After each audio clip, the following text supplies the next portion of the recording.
तुम्हें आत्मा का ज्ञान देता हूं, 30 सेकंड में दूंगा,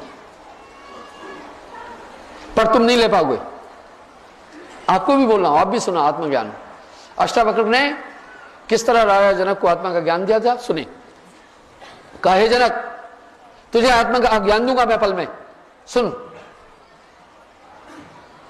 पहले तू तन मन धन मुझे दे। बोला दिया। बोला, हे जनक, ये तन मेरा है, अब नहीं सोच। बोला बिल्कुल ठीक है। ये धन मेरा हो चुका, राज्य, महल, सेना, अपनी नहीं सोच। बोला बिल्कुल ठीक। बोला जनक सावधान, ये मत सोचना, मन से कोई भी, खबरदार जो मन से कुछ भी सोचा, ये मेरा है। मन के 4 रूप है, मन, बुद्धि, चित्त, अहंकार। मन संकल्प करता है, बुद्धि निश्चय, चित्त अहंकार, चित्त स्मरण और अहंकार क्रिया। बोला जनक खबरदार, मन से कुछ भी नहीं लेना, कुछ भी काम नहीं करना, न सोचना, न याद करना, न विचार करना, न मूवमेंट करना। खबरदार कुछ भी किया, आंख बंद कर देख क्या है। बोला आत्मा का ज्ञान हो गया।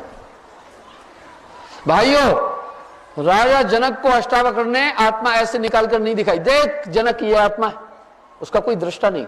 अगर एक तो था जनक, एक तो था अष्टावक्र, एक तो थी आत्मा, फिर ये जनक क्या था बाकी, इसको देखने वाला। आत्मा निकाल कर नहीं दिखाई थी कि देख जनक, ये तेरी आत्मा। आत्मा का कोई दृष्टा ही नहीं है, आत्मा को कोई देख ही नहीं सकता है। अन्य चीज, आत्मा अपने में ही स्थित है। अर्थात का जनक देख, अब क्या था, आंख बंद की, 1 सेकंड में बोला आत्मा का ज्ञान हो गया। कैसे हुआ, सुनो।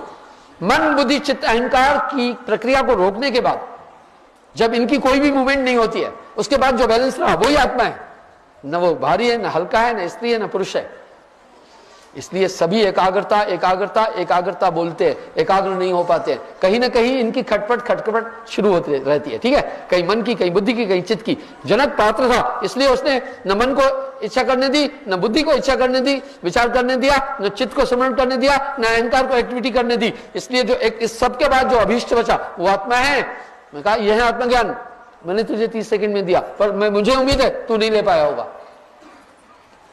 साहब ने यहां एक शब्द बोला, एक महापुरुष में क्रूरता नहीं चाहिए, दृढ़ता चाहिए। दृढ़ता और क्रूरता में अंतर है।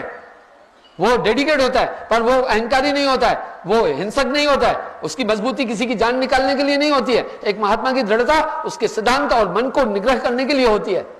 जहर से मूर्ख प्राणों का घात करता है और वैद्य औषध बनाता है।